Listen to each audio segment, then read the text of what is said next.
আল্লাহর দুনিয়াতে কত সুন্দর মাছ, গাড়িগুলাকে খেলনা গাড়ির মতন দেখা যাচ্ছে। আসসালামু আলাইকুম, সবাই কেমন আছেন? আশা করি সবাই ভালো আছেন। তো সবাই তো আলহামদুলিল্লাহ আমরাও ভালো আছি। আজকে কিন্তু আমরা হাঁটতে হাঁটতে এসে পড়ছি আমাদের কাছের একটা পর্যটক কেন্দ্রের মধ্যে। আর এই কেন্দ্রের পিছনের জায়গাটা কিন্তু অস্থির একটা জায়গা। আর এই জায়গাটাতে আসলে যে কোনো মানুষ আসবেন, মন ভালো হয়ে যাইব।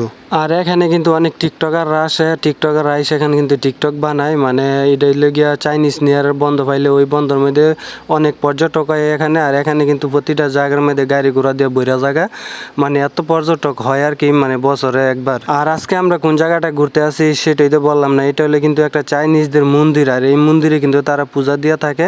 আর এই মন্দিরটা কিন্তু বিশাল বড় পাহাড়ের উপরে আর কি, মানে পাহাড় ঘেঁষে মন্দিরটা তৈরি করা হয়েছে।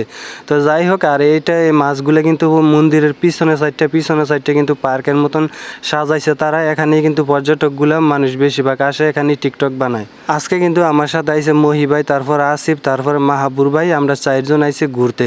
আর এখানে কিন্তু আমাদের 4জন ছাড়া মানুষ নাই, আর কয়েকজন আছে মন্দিরের ভিতরে, তারা সম্ভব পূজা দিতেছে।